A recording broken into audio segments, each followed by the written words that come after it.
In 1901, lifelong friends Bill Harley and Arthur Davidson have nothing but a dream. So we'll have to do. Let's get started. After 4 long years, their fierce determination has helped them turn that dream into reality. The first Harley-Davidson motorcycle.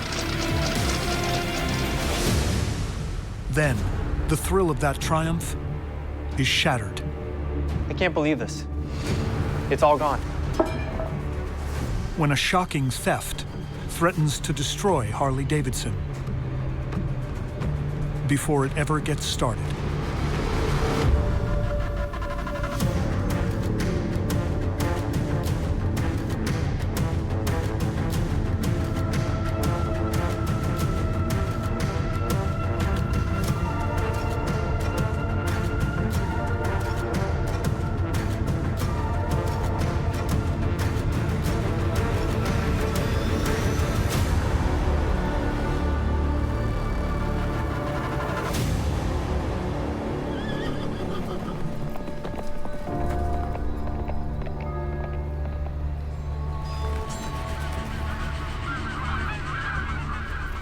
Want to go fishing tomorrow? Oh, yeah, absolutely. I haven't been fishing in ages. It'll be fun.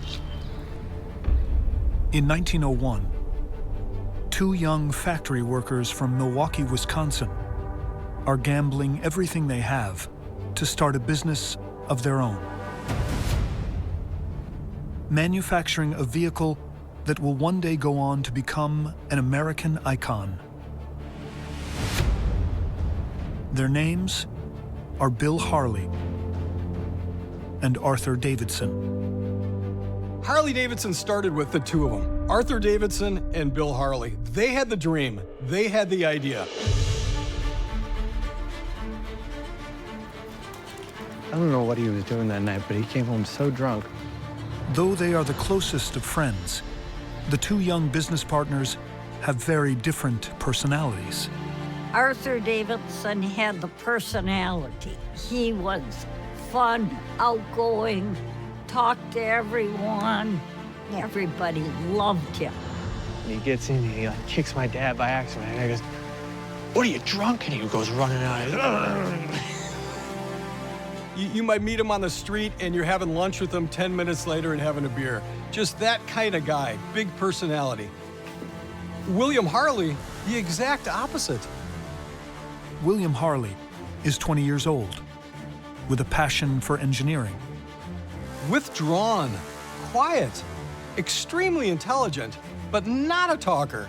He would rather be left alone, drawing, designing. He talked with his pencil.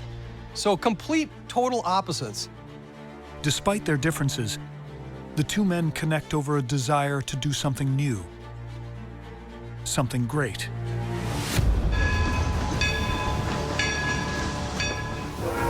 And there's no field more exciting than the world of transportation. The turn of the century has brought previously unimaginable advances, with hundreds of railroad lines spanning the continents, while steamships crisscross the world's oceans. In Milwaukee, however, as in most of the United States, people's day-to-day travel is mostly still on horseback.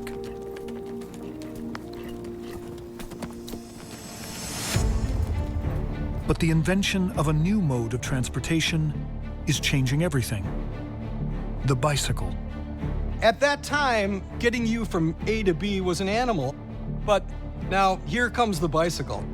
And then you can easily pedal these bicycles and cover great distances. It was a huge invention, and it was changing everything. While bicycle fever has swept the nation, it's a more groundbreaking innovation that has inspired Harley and Davidson's dream. German inventors Karl Benz and Gottlieb Daimler have each harnessed the power of the gasoline-fueled internal combustion engine and are manufacturing the world's first automobiles. While others have adapted these engines for bicycles, creating the world's first motorcycles. While Henry Ford won't debut his Model A car for another 2 years, Massachusetts's Indian Motorcycle Company is already making its name as the nation's first motorcycle manufacturer. And now, as other small companies have sprouted up in Milwaukee, Bill and Arthur have taken notice. In 1901, there's already 2 motorcycles being made right in Milwaukee. The Merkel is on the south side, the Mitchell is in Racine, and Indian has already come from the East Coast. And that was the inspiration to get them going. They're seeing motorcycles and they're thinking, wow, why can't we do something like this? You know, the inspiration is there, boom. Even though neither man is an engineer, Bill and Arthur believe they can build a motorcycle as good or better than the ones they've seen zipping through Milwaukee's streets. But to do that, they know they will have to start small. It's nice. I think it'll be a really good space for us. With no money to rent a proper workshop, Harley and Davidson set to work in a small, rundown outbuilding on the Davidson property. The 21-year-old Harley and 20-year-old Davidson will rely on Harley's past experience making bicycles to create their first prototype using a standard bicycle frame. That's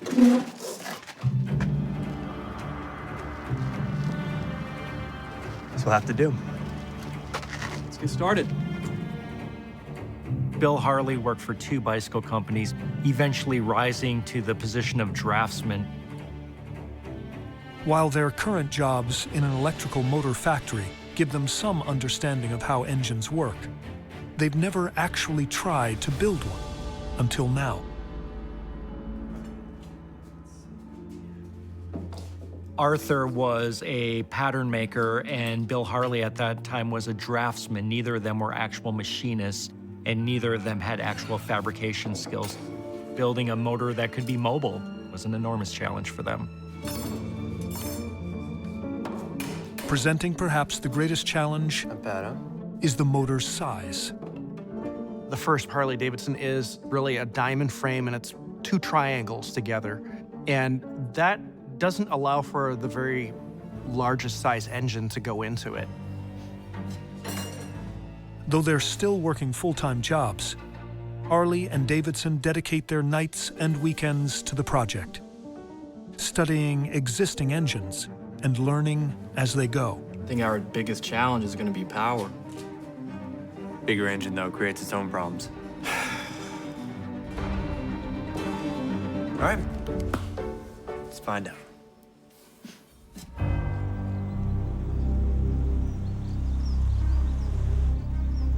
Finally, after 2 long years, they are ready to get their first model on the road.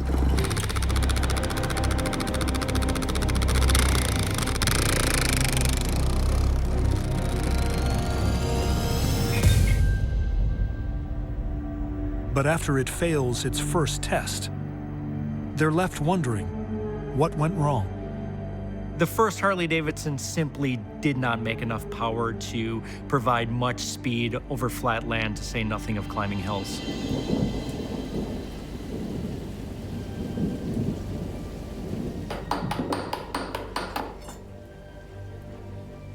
I really don't know what we're missing. Maybe we just need a fresh perspective. Your brother works on trains, right? Yeah, we're in Kansas. It can't hurt, right? I'll send him a letter and see what he thinks. Bill and Arthur realize that to build a motor large and powerful enough to make their dream a reality, they will need help.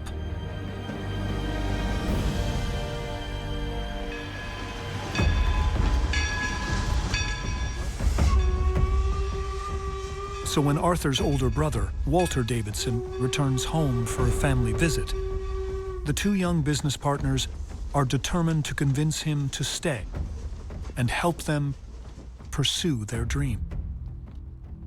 Walter is 5 years older and rising through the ranks of a railroad company in Kansas. Walter Davidson was working at the time as a machinist for the railroad, and as such, he had very good practical machining skills and was able to do the fabrication necessary to build those first motors. It's not much, but this is it. We're having a tough time living up to Bill's drawing, but here, look, it's a good design. My great-grandfather, Walter Davidson, was an electrician by the time he was practically a teenager. Then he became a machinist and a mechanic. Very, very skilled with his hands. Despite the failure of their first road test, Walter is impressed with what the young partners have accomplished so far. We need a lot more torque and power. So what we need to do is shift this around right here. And believes with his engineering expertise, he could help them build an engine that will deliver all the power they need.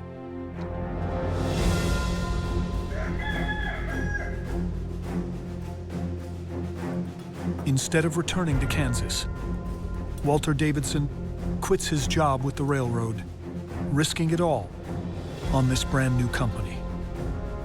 When Walter Davidson quit his job in 1903 to move back home to Milwaukee, he's taking a risk. It's not unlike if somebody was to do the same thing now to help with a startup. My great-grandfather was the third link that we needed to getting the Harley-Davidson going.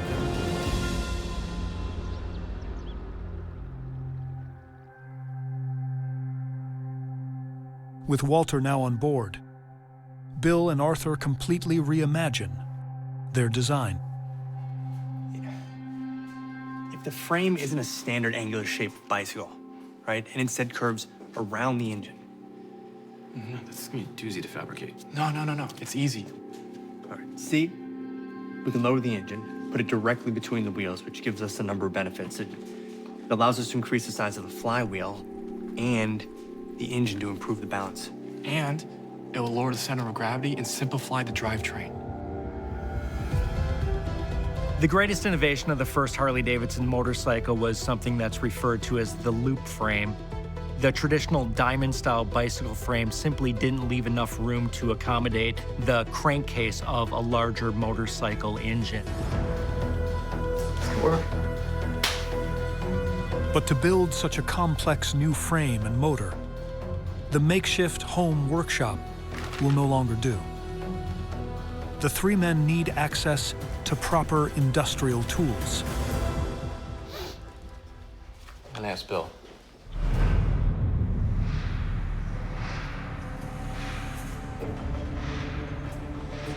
Arthur and Walter's oldest brother, William A. Davidson, happens to be the foreman at an industrial parts company in Milwaukee.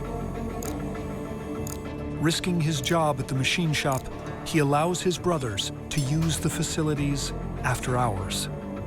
In the earliest days of their production, they had such limited access to adequate equipment. They are building these bikes by hand. Now, with access to the proper equipment and Walter Davidson's engineering skills, the three men are finally able to bring their vision to life, and the first Harley-Davidson motorcycle is born.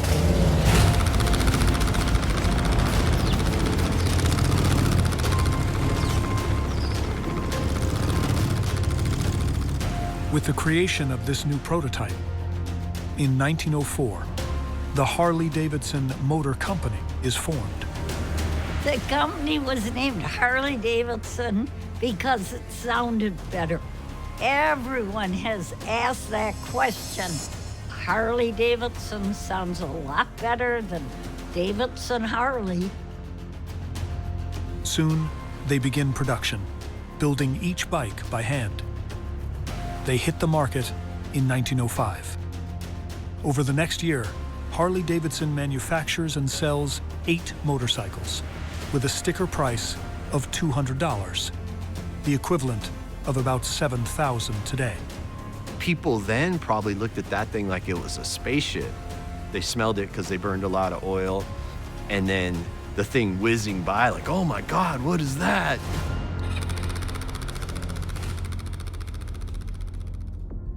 With money now coming in, the founders begin to plan for the future. The company's $170 in profits, about $6,000 in today's money, are kept hidden in a coffee can stuffed in Arthur's mattress. The founders plan to use this money to finance a move to a small factory facility. But then, the unexpected happens. I can't believe this. It's all gone. What do you mean it's gone? According to legend, the money was hidden in Arthur Davidson's mattress, and it is said that his cleaning lady actually stole that money from him. Suddenly, without the funds to expand operations, Harley-Davidson could be out of business just as it's getting started. But the setback only pulls the founders closer together. They vow to keep working until they've earned back what they lost.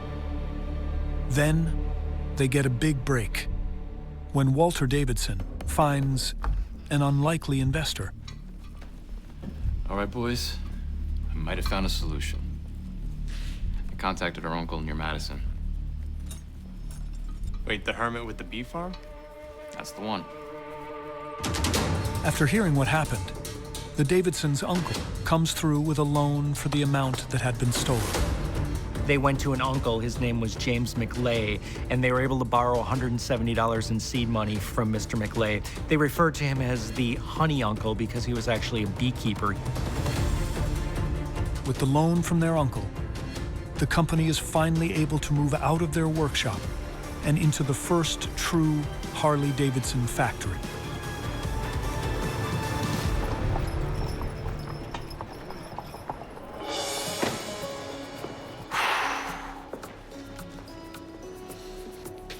Look at this. Not bad, right? Not bad. Cheers. Cheers. Like the components of an engine, each of the four founders fills a crucial role in the company's operations. Bill Harley is the chief engineer, Arthur Davidson the sales manager, and Walter Davidson oversees day-to-day operations as company president. In addition, the Harley-Davidson family expands when the Davidsons' other brother, William A. Davidson, leaves his job to join the company as the works manager. My great-grandfather, William A., my two great-uncles, Walter and Arthur, and their great friend, Bill Harley. In their early 20s, in their very humble beginnings, they were always driven for success, and the four of them brought together strengths from different experiences and backgrounds. With the management team in place, Harley-Davidson hires 6 full-time workers and begins turning out about 1 motorcycle per week. Founders of the company and their early employees, they made it a point to hire people who were hardworking. I've often used the phrase that good enough was not good enough for them.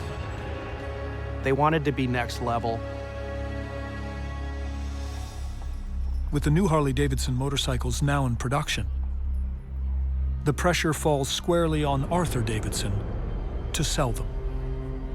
And in a market becoming crowded with similar small motorcycle companies, he has an idea that will help Harley-Davidson stand out from the competition.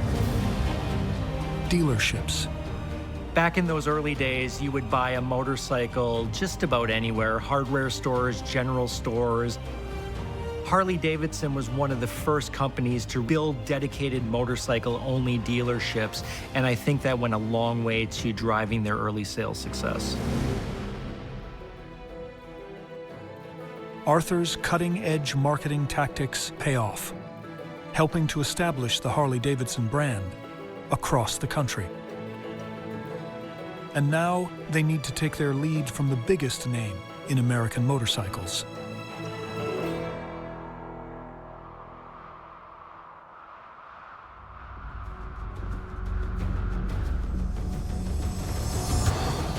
George Hendy is the founder of America's first motorcycle company, Indian, which began production in Springfield, Massachusetts in 1901.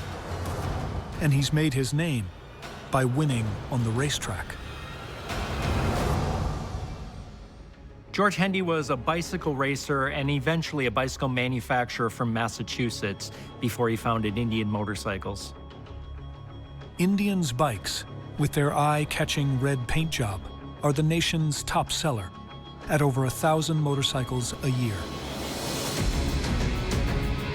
There's a lot of companies from the earliest days of motorcycles, but two American manufacturers emerge as the two biggest competitors. That's Harley-Davidson of Wisconsin and then Indian Motorcycles of Massachusetts.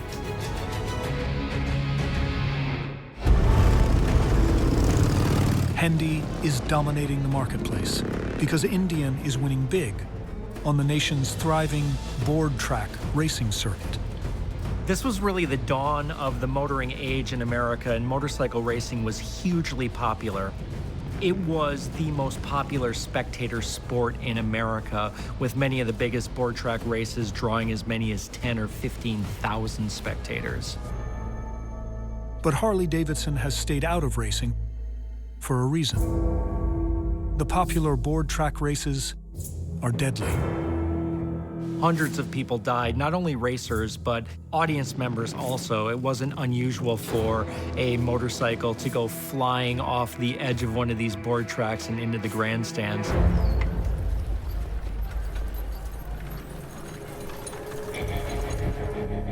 Though the founders want no part of the dangerous board track racing, they realize they need a way to showcase their motorcycle's quality and reliability that only competition can do.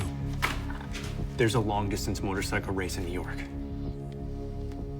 It'd be great exposure. Exactly. And with the way our bikes have been performing lately, I have a feeling we could take home top prize. We just need a rider.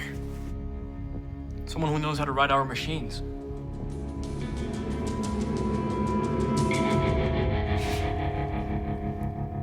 I'm gonna do it. And I'm gonna win it.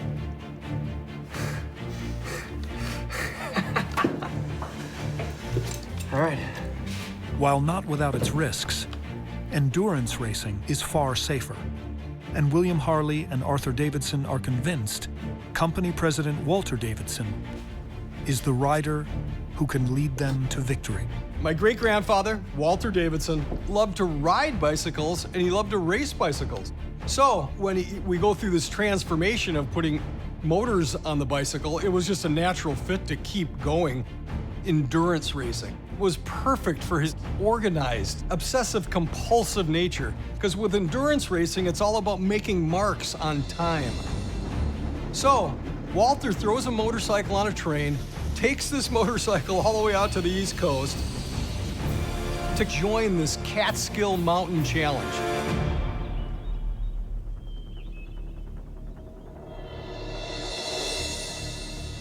The Catskill Mountain Challenge is the nation's most important endurance event. And the overwhelming favorite is America's #1 motorcycle manufacturer, Indian. Indian has already got a 2-year jump on Harley-Davidson. Indian has a full support crew of mechanics. Harley-Davidson, they have no support crew. Nobody gave us any respect back here. We were the cowboys and the hillbillies back in Milwaukee. Endurance racing wasn't necessarily about speed. It was really about reliability and durability. The endurance races challenged the riders to cross all different sorts of terrain and all different weather conditions. Walter takes on the Indian racing team and their crews entirely on his own. And against all odds, he keeps pace with his rivals, pushing his bike and himself to the limit.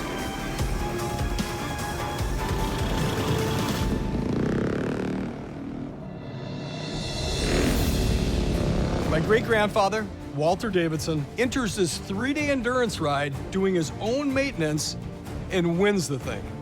which was just a huge accomplishment for Walter and for Harley-Davidson. This race made headlines on the East Coast in all the newspapers. Harley-Davidson beats Indian. Huge moment for the motor company. After the race, word quickly spreads about the tough, powerful Harley-Davidson motorcycle and its extraordinary rider. The old adage says, win on Sunday, sell on Monday. And that was very much true back then. The success on the racetrack went a long way towards marketing and advertising of these early motorcycles. Harley-Davidson caught up to Indian very, very quickly, both on the racetrack and in the showroom.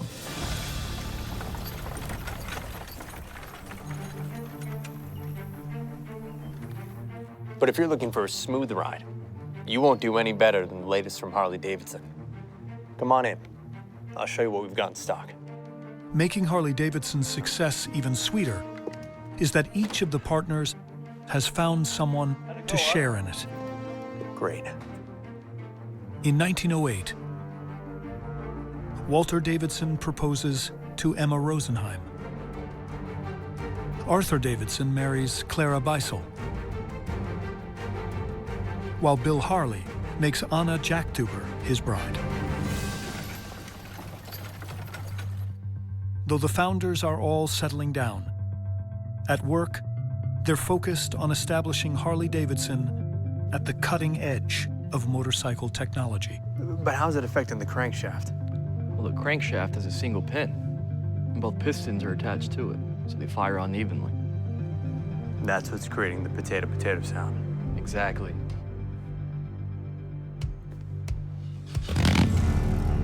What Arthur calls the potato-potato sound makes its debut in 1909, when Harley-Davidson introduces its first motorcycle with a V-twin engine. It is a sound that's impossible to ignore and one that will become iconic. What makes a Harley is that vibration, and it's actually the mechanical makeup of the motor, the way the motor fires almost at the same time. It's a patented sound by Harley, and I think that's what makes a Harley a Harley.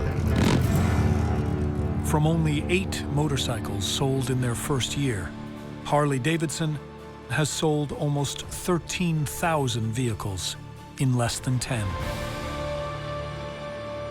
And with the powerful V-twin Harleys now driving a huge increase in demand, Harley-Davidson builds a 600,000 square foot factory in Milwaukee.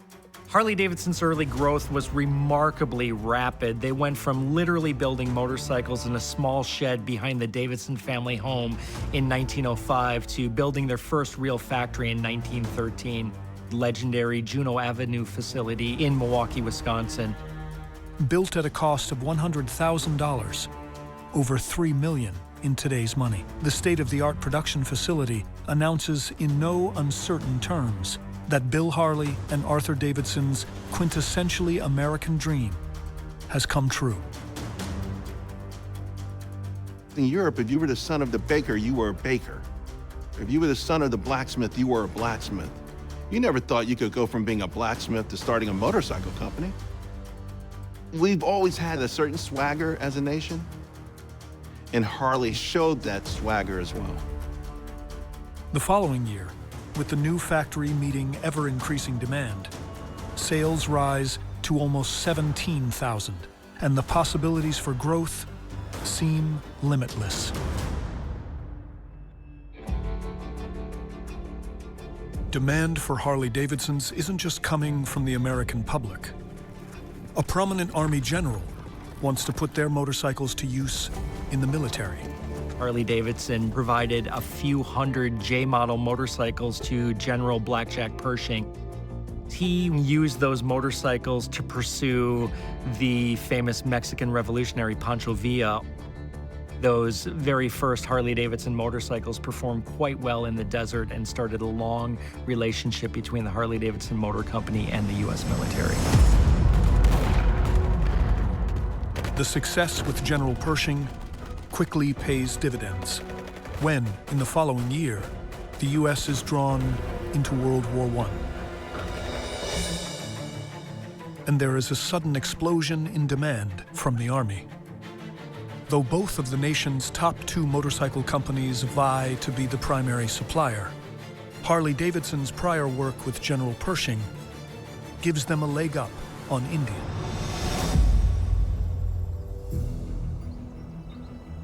Harley-Davidson gets to work, designing vehicles specifically tailored to the military's unique needs, including top engineer William Harley's sidecar gun carriage. There was some experimentation with really kind of a combat-ready motorcycle, which was a sidecar chassis and a machine gun with an armored plate mounted in front of it. The Army orders over 15,000 Harley-Davidson motorcycles to be shipped to France, and the company meets with high-ranking officers to perfect the designs, working around the clock to meet the demand. So what's going to be key here is the suspension. This is going to give you the stability in the field that you need. That's good, but what about the reliability? We're going to increase the width of the tire and deeper tread, so it's going to help you cover any kind of terrain, mud, sand, whatever you got.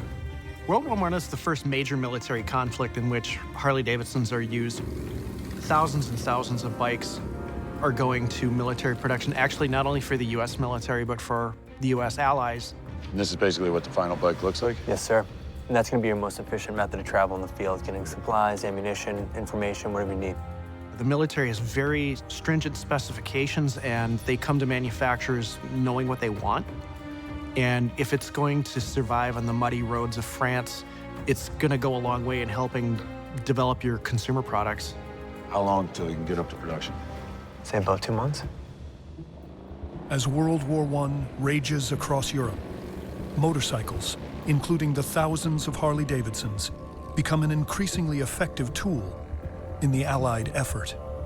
During World War I, motorcycles rapidly replaced soldiers mounted on horseback for all sorts of purposes: messenger use, courier delivery, scouting on the front. For all its influence on the battlefield, Harley-Davidson's most iconic moment is as the First World War has come to an end, when Corporal Ray Holtz of Chippewa Falls, Wisconsin, enters Germany on a Harley. The image brings worldwide acclaim to the company. And when Harley-Davidson returns to the civilian marketplace, buyers respond as the company starts to dominate the market. By the dawn of the 1920s, Harley-Davidson is the largest motorcycle manufacturer in the world, and their dominance continues throughout the economic boom of the Roaring '20s. A decade that also gives rise to the iconic nickname Hog, inspired by the championship Harley-Davidson racing team mascot. I think what makes a Harley is it's a visceral experience. I think that's what sucks people in. It's the sound and the feeling, but I think motorcycles are always going to be non-logical decision, a luxury item. Despite all the success, Harley-Davidson is facing a challenge from the auto industry as it shifts into high gear. There was a lot of competition from the automotive market. And then, after the stock market crash of 1929, the Great Depression sees the market for motorcycles all but disappear and quickly pushes the company to the edge of collapse. The Depression really had a terrible effect on Harley-Davidson. They saw their sales plummet from a high of 24,000 motorcycles in 1929 down to just 3,700 motorcycles in 1934.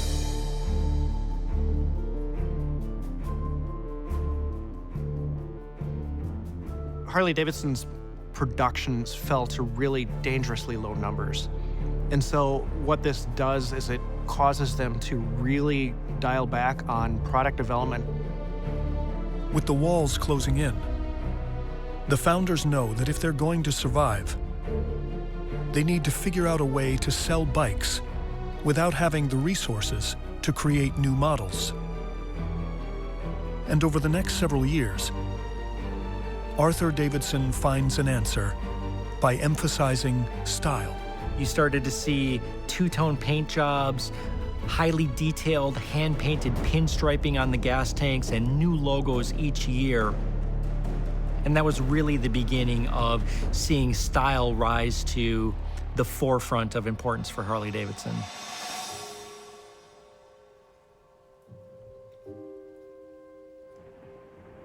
But in 1937, as Harley-Davidson slowly works its way back, William A. Davidson, one of the 4 founders, passes away after being hospitalized for an infection at the age of 66. With Davidson's death and the other founders aging, the 2 families sense that the time for Harley-Davidson's next generation is coming. Walter and Arthur Davidson, along with William Harley, run the company together for over 4 decades. Together, these 3 men worked to create a product that captured the American dream. When you ride a Harley-Davidson anywhere in the world, there is a sense of freedom. That timeless pursuit of adventure is definitely freedom for the soul. And within the span of a year, the company loses 2 more founders. William Harley passes away in 1942 of heart failure. And within the span of a year, longtime President Walter Davidson loses his battle with liver disease. After their deaths, the torch is officially passed to the next generation, as William Davidson's son, 37-year-old Bill H. Davidson, is named as the company's new president. It is a job he has been preparing for since he started at the company 15 years before, working his way up from the shop floor. William H. Davidson came up through the company. He understood it. He had a great rapport with the employees and with riders.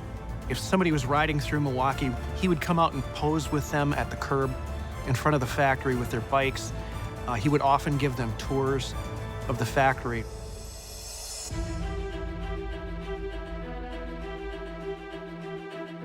As Bill Davidson settles into his role as president, he faces a daunting challenge.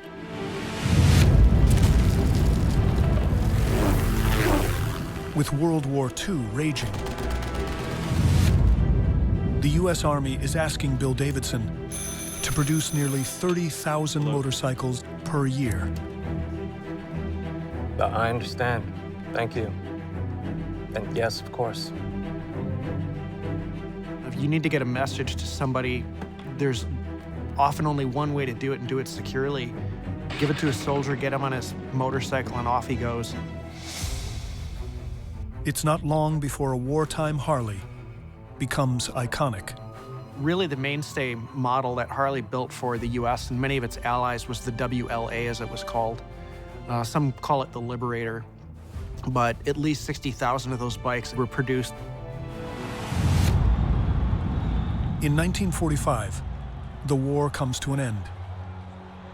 Many of the returning GIs become civilian customers, as once again, Harley-Davidson's wartime performance pays off in a post-war spike in sales. And though the future looks bright, in 1950, Bill Davidson gets word that he's lost his uncle, the last surviving founder, Arthur Davidson, along with his wife, Clara. The 2 are tragically killed in a 2-car collision 3 miles south of Davidson's home.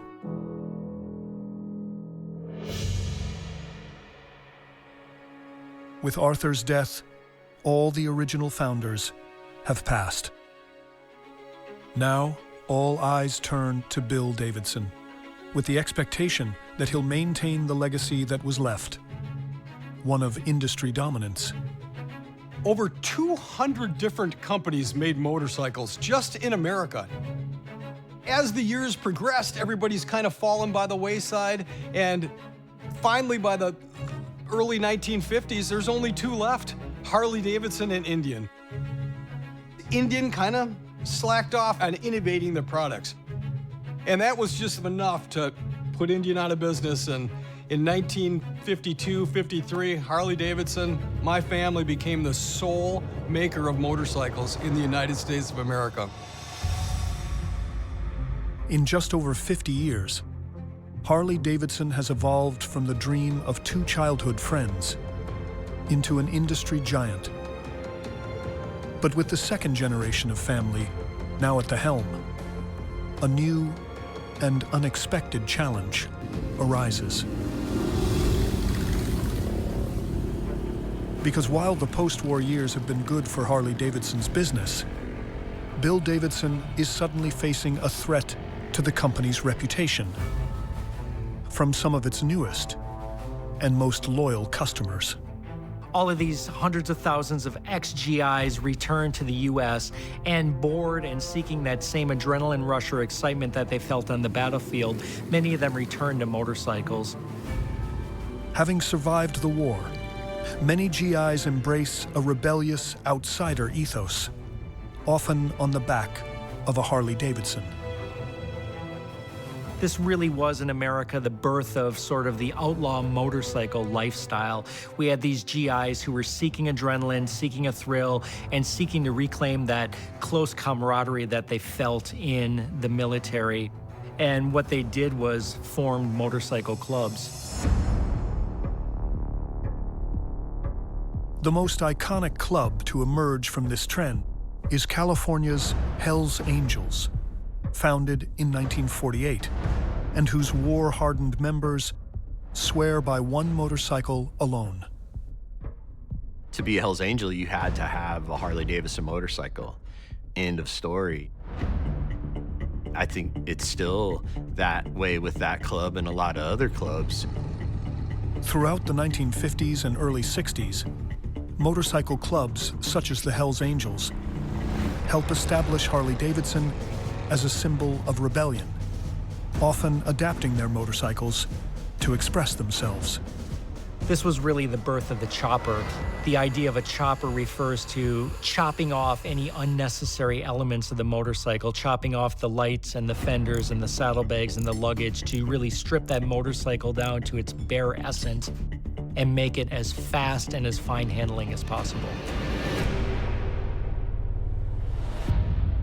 Though it has helped short-term sales, the growing popularity of the biker gang's outlaw image is in direct opposition to its long-standing, family-friendly customer base. The rise of the outlaw biker lifestyle really created a problem for Harley-Davidson because obviously the motor company didn't want to be affiliated with these hard-drinking, fist-fighting motorcycle hooligans.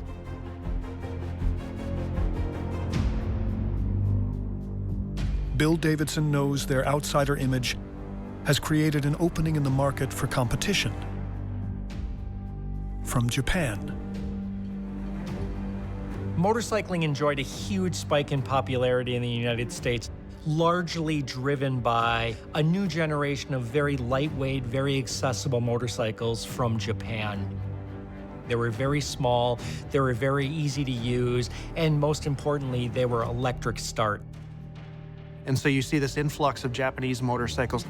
They're coming into the country at a rate never seen before, and Harley-Davidson has to pivot.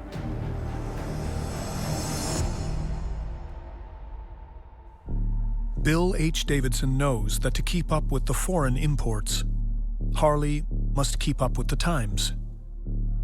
And in 1963, brings in someone he believes can help, his son, Willie G. Davidson. Willie G. was the grandson of William Davidson, one of the original four founders. Willie G. came to Harley-Davidson in the 60s, fresh out of the Pasadena College of Art and Design, and he founded Harley-Davidson's first styling department. A lifelong motorcycle racer with an eye for style, Willie G.'s time at art school in California immersed him in the motorcycle customizing scene, where he began to design custom bikes. He brings a fresh perspective that his father hopes will inject new life into the family company. But it will take more than just an influx of new blood for Harley-Davidson to respond to the rise of imported motorcycles. As a private company, Bill Davidson simply doesn't have the capital he needs to launch a major pivot. And by 1965, he faces a tough decision. Going public will raise the financing required, but doing so means Harley-Davidson will no longer be a family-owned business. Harley-Davidson went public in 1965 in an effort to raise cash to take on the Japanese manufacturers.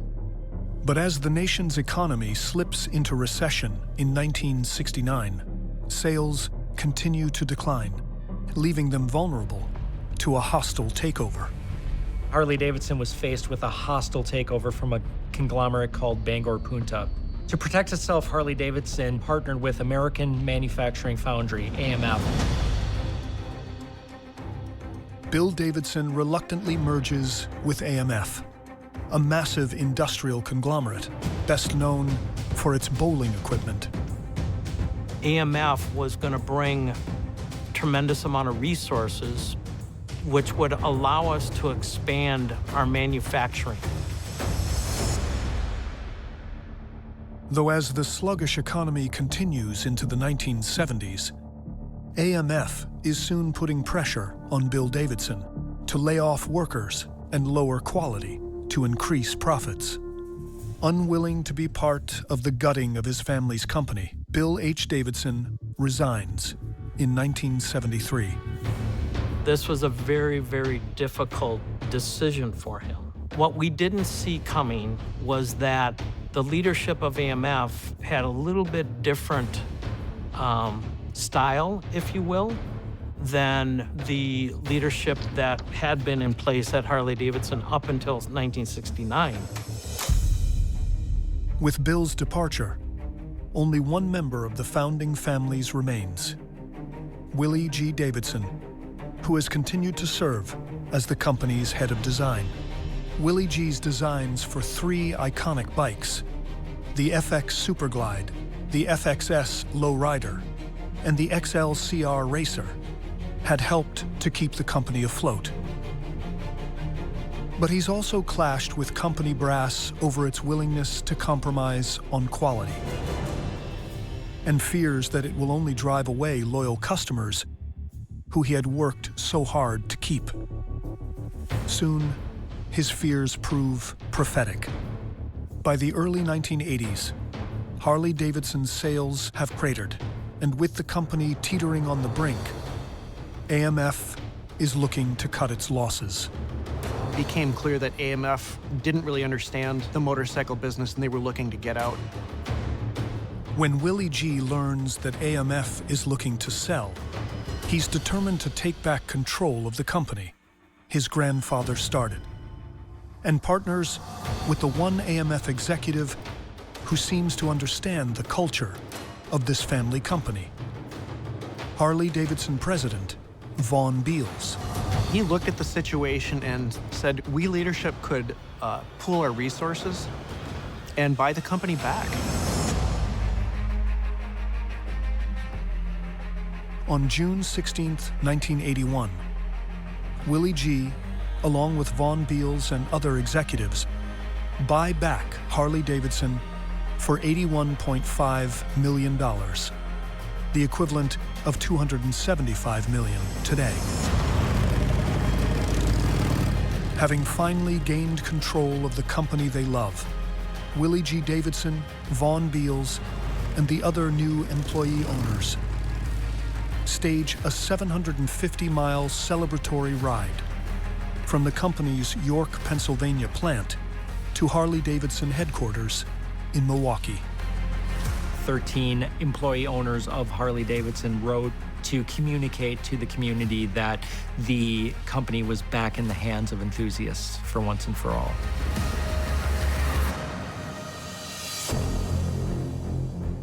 With Beals installed as CEO and Willie G continuing on as head of design and the public face of the company, the new owner's plan to revitalize Harley-Davidson is put into action. Upgrading material quality, improving manufacturing efficiency, and most of all, giving Willie G free rein to bring the buyers back by leaning in to Harley-Davidson's signature style. One of the first products from the newly reformed Harley-Davidson Motor Company was the first Softail.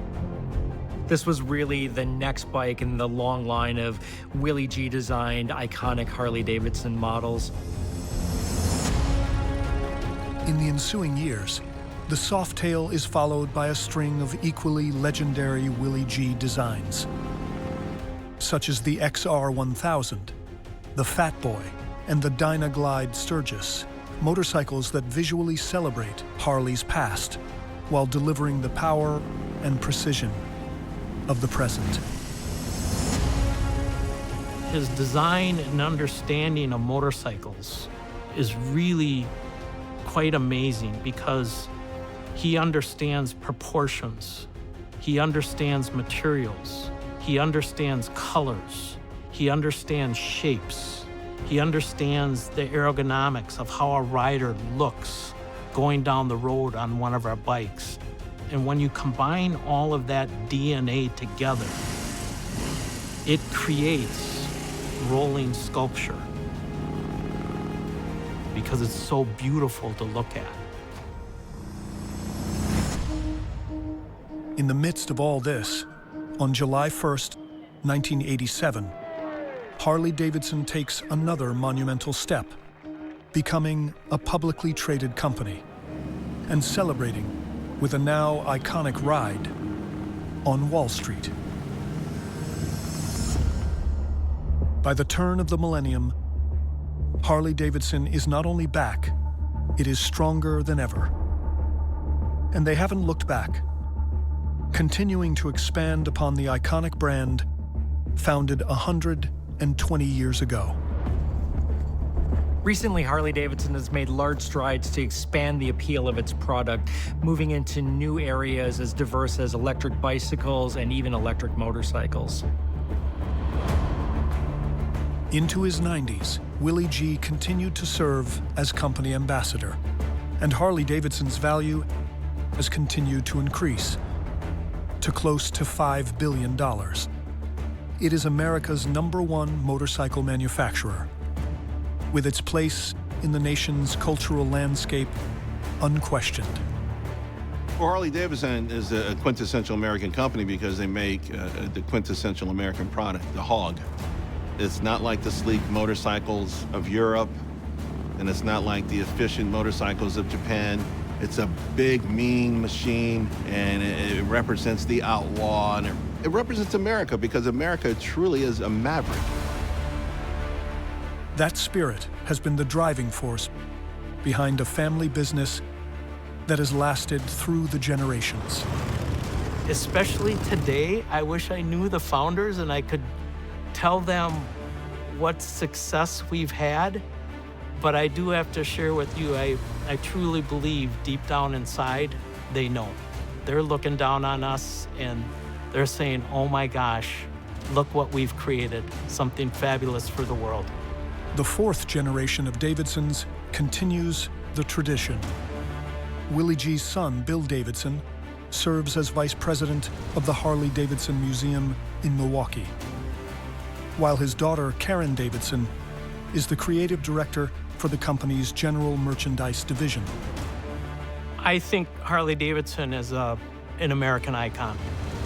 To say that we're 120 years old, and to know that we started this great company back in 1903 in Milwaukee, Wisconsin, and have been here since 1903.